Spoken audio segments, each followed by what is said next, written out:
Wednesday. Yesterday we had a great time at the National Park Services Montgomery Trail, an interactive trail that you sell to Montgomery. Civil Rights Trail. They had 3 of them, one in Pratt, one in Lowndes County, Montgomery. Does anybody know what the 3rd one is? Selma. And so I've been able to do several practice and presentations with them. And one was done yesterday. Who was there yesterday? I think that no more was there. We had some people that made that presentation. And we had a wonderful turnout yesterday. And the 2 men that invited me to, when I was 14 years old, to write in the newspaper, they were there virtually. They're both in their 80s now. And I'm in my 70s. And we had them, it was wonderful. And we did videos at Curry and the work that we did. It was a newspaper that was established because the white controlled papers were not covering the black community or poor communities. And we needed to tell those stories. And we were not, it was called The Courage of the Courier.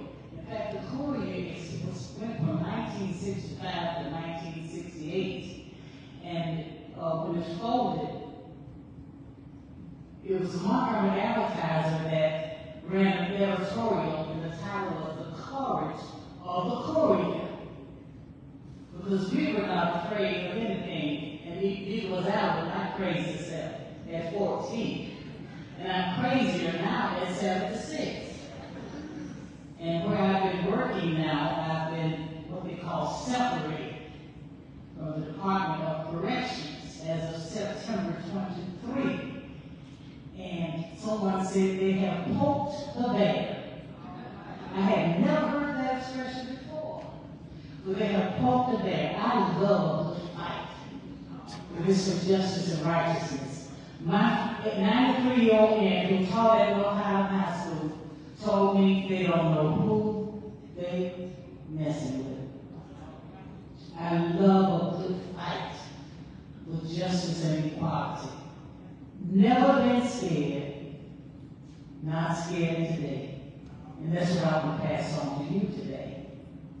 Let me get to my presentation. The theme, remembering the history, continuing the legacy, and honoring the dream. As a journalist, the first thing we learned in writing or telling a story would be answering these questions: who, what, when, where, why, and sometimes how. I believe the best and most relevant way to honor anyone, especially Dr. Martin Luther King and Mrs. Sally Hadnot and Mr. Dan Hauser, is to answer these questions and to remember what they did, how they did it, for whom they did it, and why they did it. Now, I don't have time to do this article I found. I don't want you to jot this down, because I want you to read an interview that they did with Mrs. Hadnot. It was called "If It Was Anything for Justice." It's a wonderful article.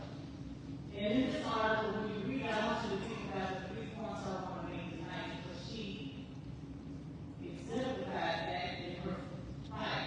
And in this paper, it's in her own words. And it was a newspaper that was honoring women in the South, and she was one of them. So they decided to interview her. It's called "If It Was Anything for Justice." You'll find more about it from the Southern Exposure magazine, and where she's quoted about how she did everything from the time she was a child until the end. But anyway, I can't read it all, but I'm going to share with you God, and only the way God can do it has allowed an intersection to occur just this week between my life's experiences, the life of Dr. King, the lives of Sally Hadnot,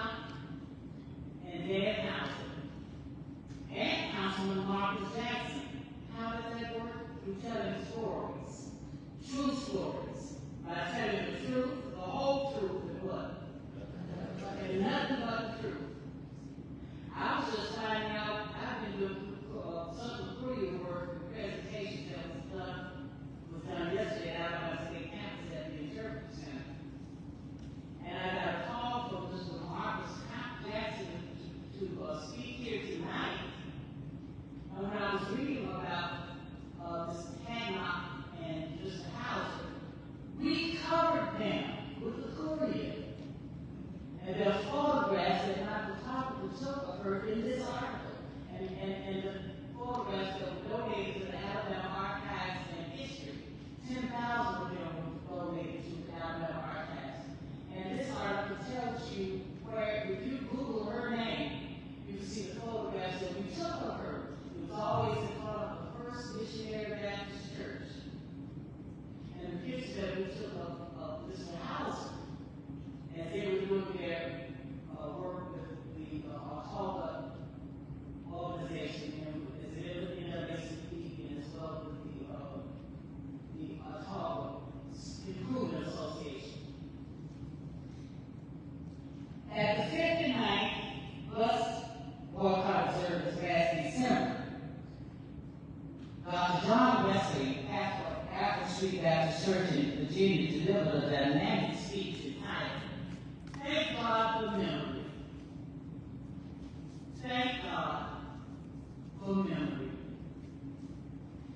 And with what's happening in this country today, now is the time to remember what was truth, because of the lies that are heard daily and all day through the news media, social media platforms, and even just with people sitting around talking in the barber shops and on the corners, and they don't get what they're talking about, then the man in the room spreading lies and being listened to by lying grown-ups. The younger people are hearing lying grown-ups. I'm not taking it back. The lies are just going everywhere. When I was teaching music at East Public School, I retired as a music teacher there in 2012. And I asked a little boy in my class, I said, and I always taught them the songs that were doing the movement at Dr. King. And I asked one little boy, why do you think Dr. King was in jail? The little boy said, because he stole something. And in Sunday school, you asked a little girl, talking about Jesus died, that someone died by our sins, and we asked her, and she had a seven, and she said, and when asked what in Sunday school did Dr. King do, and she replied, he died by our sins. Well, you know what? But on the second thought, that could be true. Because he was murdered by fighting against those who committed sinful deeds against people of color and the poor. I was not a nosy child, but I was curious. Inquiring minds want to know. So it began when I was 8 years old. I attended a mass meeting at my church, which was Whole Street Baptist Church. My uncle was the pastor there. He pastored it for 50 years until he was 90 years old. And that was where Dr. King led the organized the Montgomery Group Association and became the president. He was nominated by my cousin, E.D. Nixon. E.D. Nixon lived a block over from me. We lived on Central Street on the west side of Montgomery. And he was the president of the NAACP, who was outlawed at the time. I know this head office was the NAACP, but NAACP was outlawed at the time my cousin E.D. Nixon was president. But I would remember being at that mass meeting. I was 8 years old, and there were thousands of people there. I remember Joanne Robinson, a teacher at Alabama State, wrote a book entitled The Montgomery Bus Boycott and the Women Who Started It. I didn't know about that book. I was sitting in the library one day at Howard, and the young lady said, you know, you mentioned in our Black history, church history book, one of the books by Joanne Robinson, called Bus Boycott and the Women Who Started It. And she did that because she was with some women in Montgomery, Alabama, when they found out that Rosa Parks had been arrested. So she organized the students at Alabama State to do memographs and called for a bus boy coppers on Airport Street that night. My cousin E.D. Dixon went to them because they were women. And he said, you better let me take that to the men preachers because they don't like to follow women. Y'all know that's the truth. They don't follow women. This is talking about the 50s. Because they wanted to be their idea. And history would kind of report that it was their idea, wasn't it? But there was women who started that. So the student told me that I was in the book. I ran to the library, went to Barnes and Nobles and bought the book, and there I was, as a teenager, having this on Dessa Williams, registered people to vote. And I was like 14 then still, 14 years old, 15. And we would go door to door having people to register to vote. Even to the place where Rosa Parks lived in Cleveland Court. I never recall my most frightening experience there was when I knocked and asked the man if he wanted to register to vote. And he said, if you don't get your back A off my porch, I'm going to blow you away from here. And he had a gun. Of course, you don't have to register up. And I left. Well, those were the times.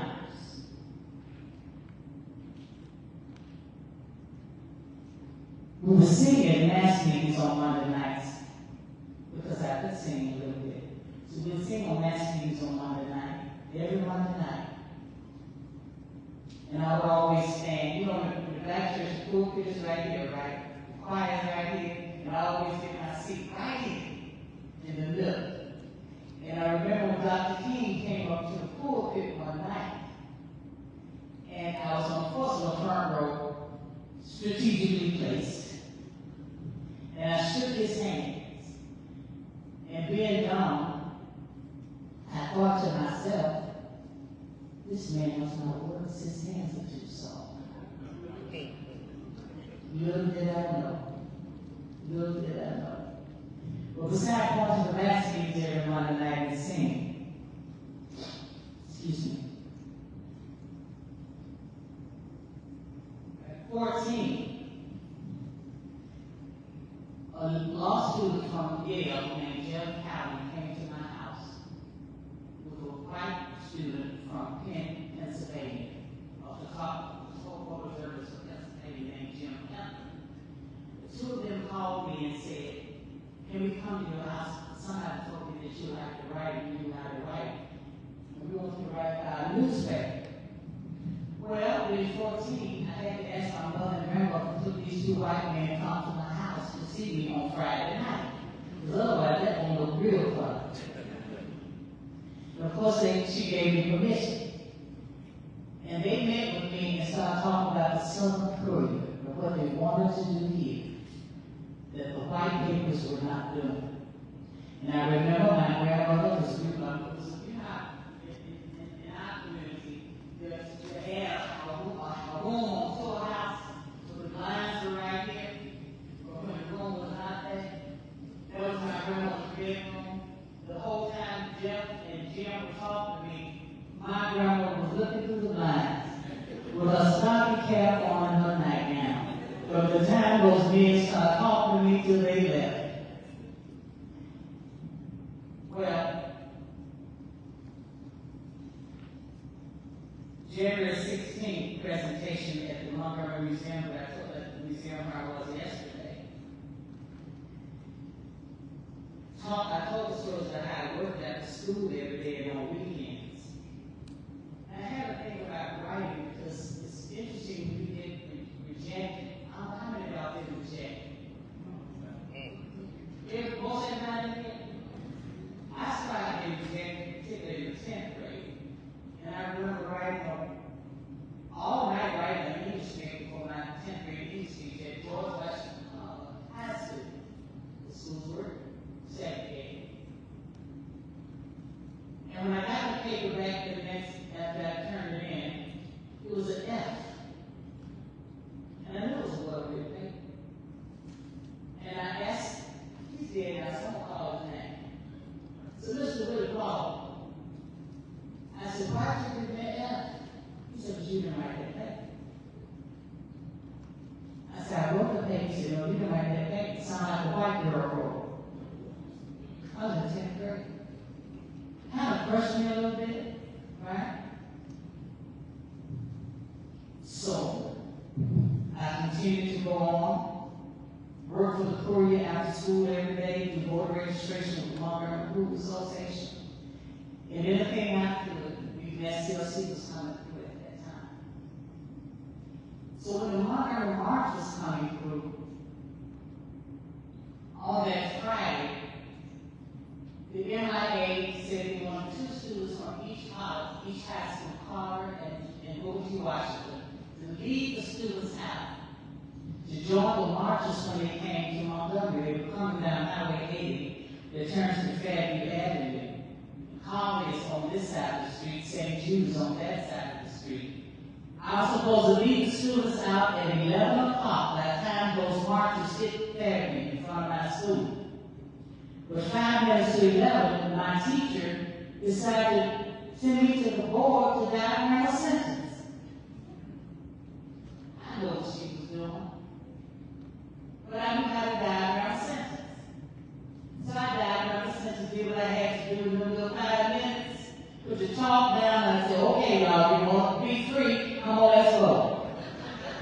And I know I let everybody out of school, and everybody was supposed to have had permissions from their parents.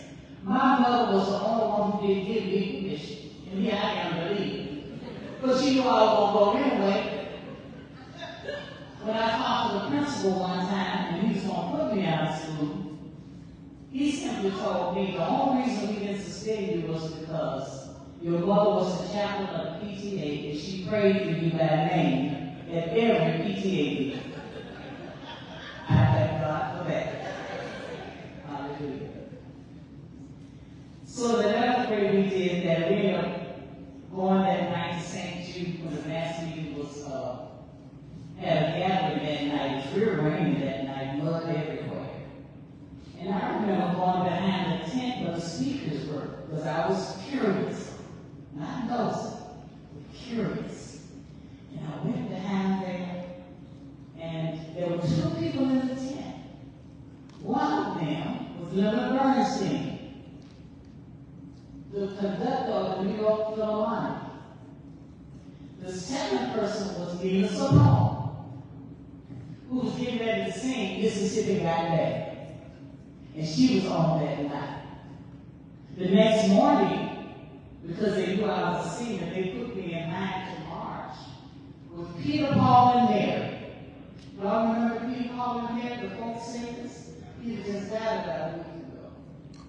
So that's what I was doing in terms of being a singer.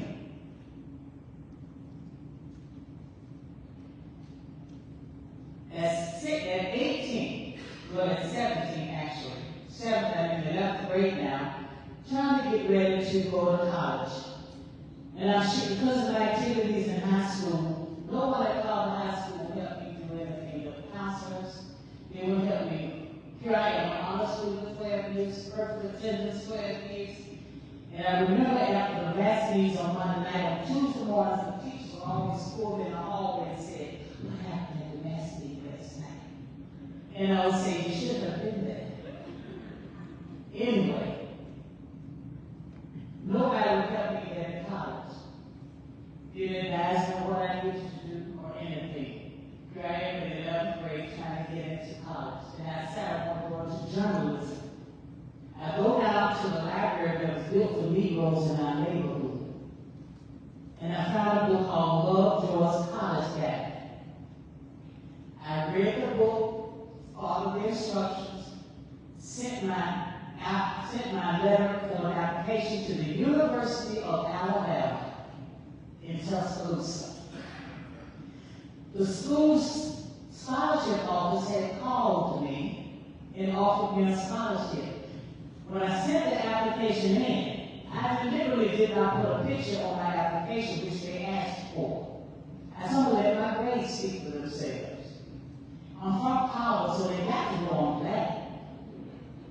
The guy that sat next to me in school also applied at that same time. He was a football player.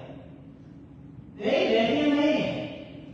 And I got a note that said, go to a trade school for 2 years. We regret we're not there University of Alabama. I kept that note. So since I couldn't go to Alabama, would take me. And this is from the summer of 1966, and I graduated.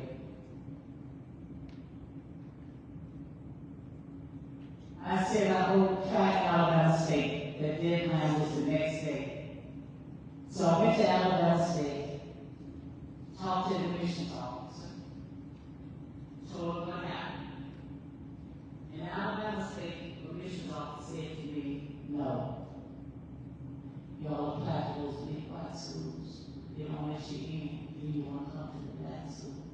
No. So Alabama State would let me in. Isn't that something?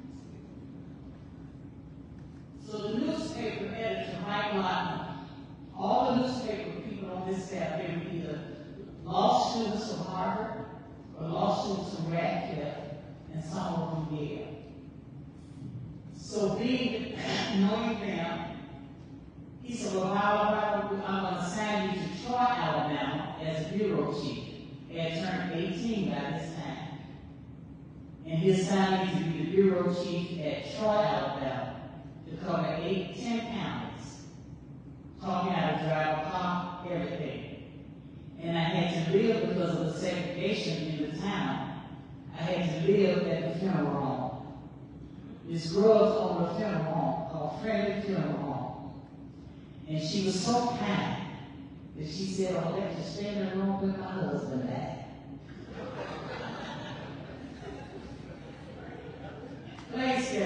So I did. From September till I was able to go to school in Arizona, because my uncle, who's Reverend Wilson, Dr. Wilson's son, was colonel in the Air Force. And he said, come January so you can get a military way to give us time to get all of that together. So I ended up going to the University of Arizona. And in the meantime, I covered for the Courier.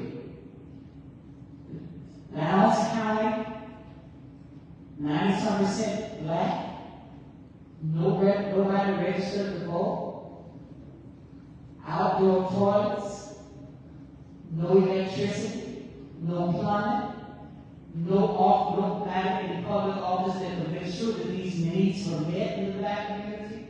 So I ended up covering Lowndes County a lot, Selma. I covered a state trooper who shot a black guy in the back.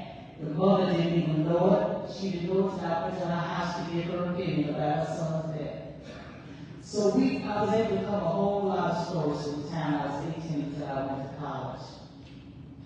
And while I was at the University of Arizona in college, racism was everywhere, y'all.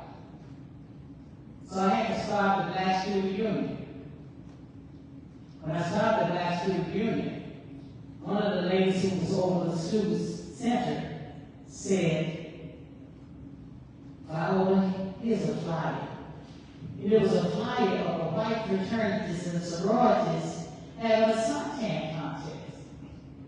The sororities would let black women in, and the white ones would let black guys in. But the ZBT, the Jews, did let one black guy in, who was the son of Chappie James, the first black five-star general.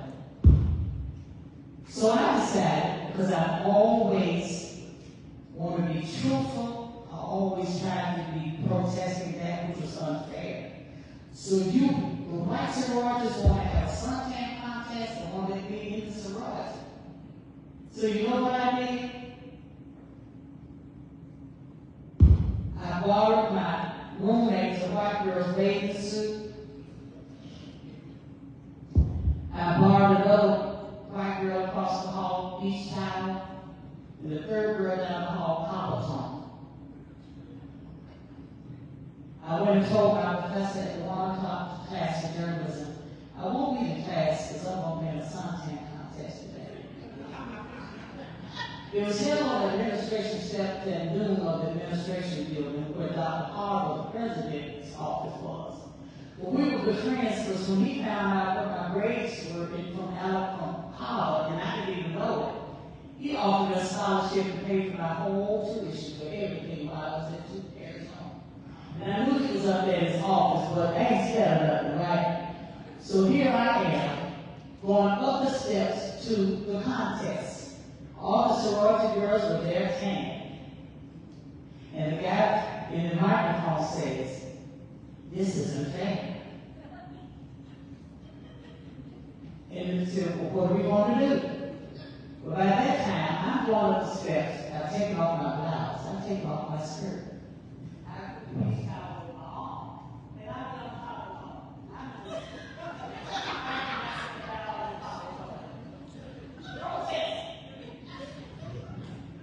so, they took a vote. The black girl won first place. I won second place. But I was writing for this newspaper, the evening newspaper in Tucson, and the student newspaper. I was back and forth, they had on either one. And my picture was the one that was in the paper the next day. But you have to be a protest where you see injustice. But they got the message. The three things I want you to remember in this presentation is the importance of truth. The importance of truth. The second one is an African and Negro symbol that I wear all the time. And I have this sign on my door as chaplain, Tutwiler, where I was chaplain. It says, "Except God, I fear no one." That's what I teach the women in prison. That's what I learned in the movement about the king. Except God, I fear no one. And the third one was to do what you have to do. To do what you have to do. As long as it's legal and moral. I'm going to say those three things again. Because that's what I'm teaching people now. Now that Tutwiler has fired me, Alabama Department of Corrections has fired me for registering women to vote, because that's what I was doing. I've been doing it for 6 years. And I get a captain come to my office in August. I've been doing it for 6 years. And asked me, "We need your list of the women you registered to vote here at Tutwiler." I said, "For what?" I wouldn't give it to him. Then the warden came. He said, "We need the list of the people you registered to vote." Why? I didn't give it to him. So he comes and confiscates all my files on voter registration. He wanted all of this. Gave them to the legal department at ATOC. Y'all can hear more about it in the news. But right now they self-arrested and they threatened to do something to me. But they even had 2 lawyers coming to help me. That's been helping me since March of 2023. But in August of this year, right before the election, you tell me, after 6 years, you tell me on September 20th, legal say you cannot register people to vote because you work for the state of Alabama. But the 2 lawyers came. That was on a Friday.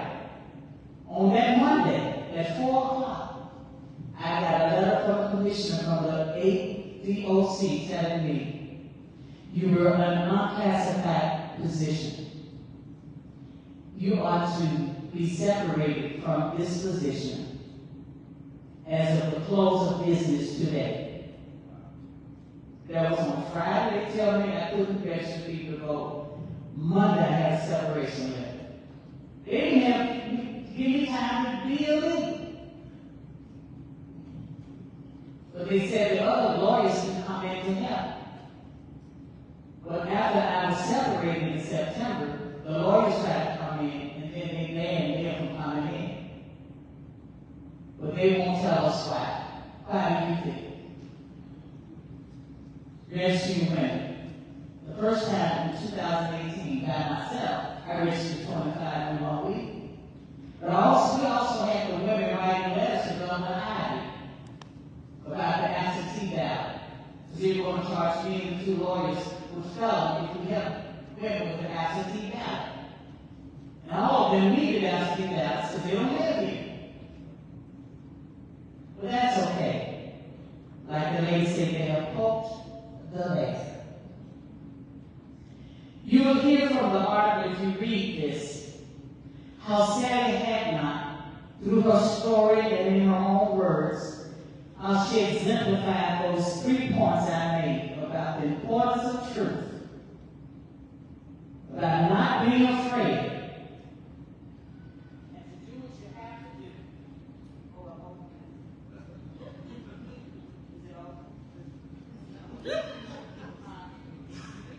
Can you hear me?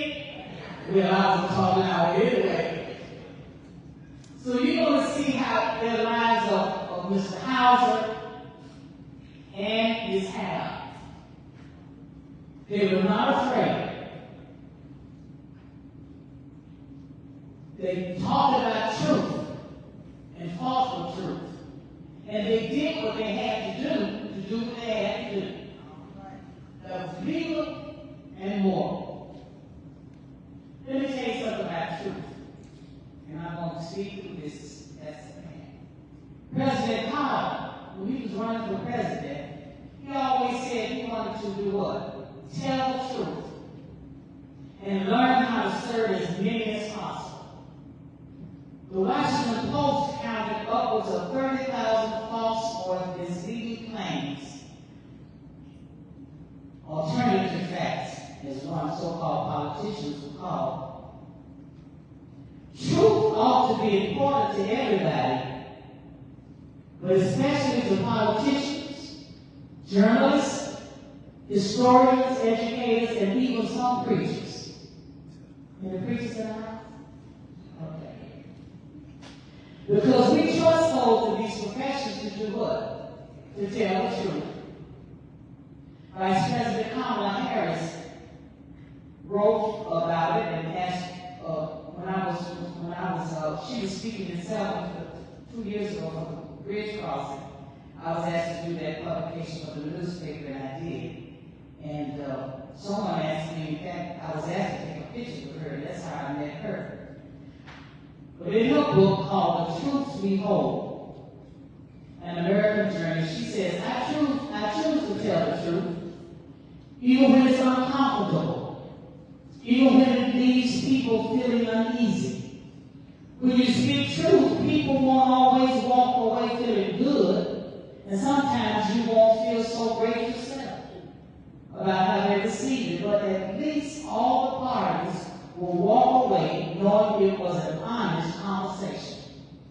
All truth is not intended to cause discomfort. Personally, I would rather folk tell me the truth, as Dr. King, Mrs. Adnock, and Mr. Hauser did, so I'll know where they're coming from and where they stand. Then I will know how to deal with them. In Peter J. Bone's book, called The Scandalous Gospel of Jesus, he noted that Karl Marx objected to Christianity not because it was untrue, but because it did not live out its own truth. That is similar to when Stokely Carmichael, when I was covering him at the time named Quantity Ray, told me once, the many years that we had been conversing, told me he never talked about Christianity until one day, and he was dying at the time, actually a few months before he passed. He said to me, Christianity would be okay if it weren't for the Christians. That's because most folk, especially the unchurched, would rather see a sermon than hear one. In the Bible shop, young men used to say, see what I'm saying? See what I'm saying? Our former Washington, D.C. Boston pastor, the Reverend Thomas Controy, and associate of Dr. King would always quote the line from James Russell Lowell's poem called Truth and Falsehood. And it says, truth forever on the scaffold, wrong forever on the throne. Yet that scaffold all sways the future, and behind the dim unknown standeth God within the shadow, keeping watch above his own. And they add to that truth. will rise again. And I believe God's word that says the truth will set you free. But when telling the truth, we must use discernment when we speak and when we shut, and when to speak and when to shut our mouths. One old lady told me one time, if you told the truth all the time, there will be no peace.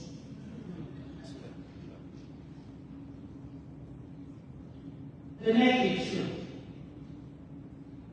The lie said to the truth, let's take a bath together. The well water is very nice.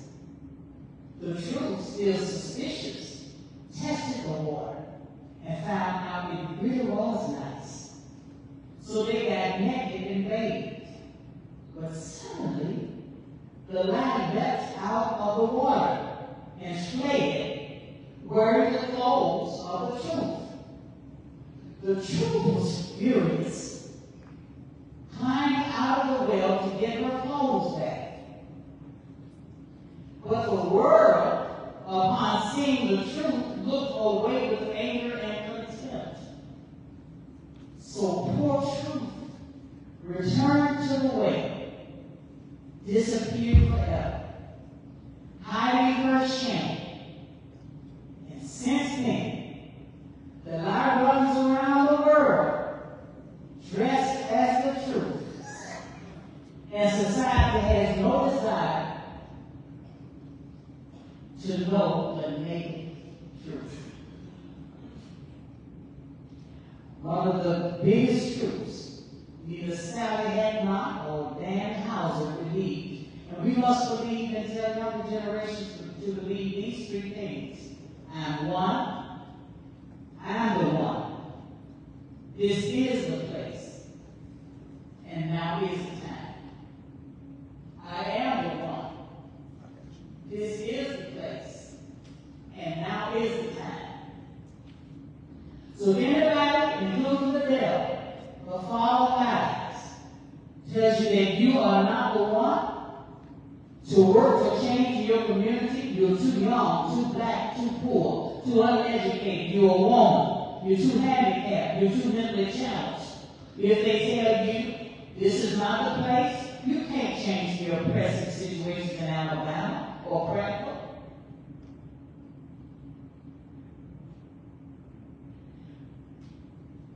But this is not the place.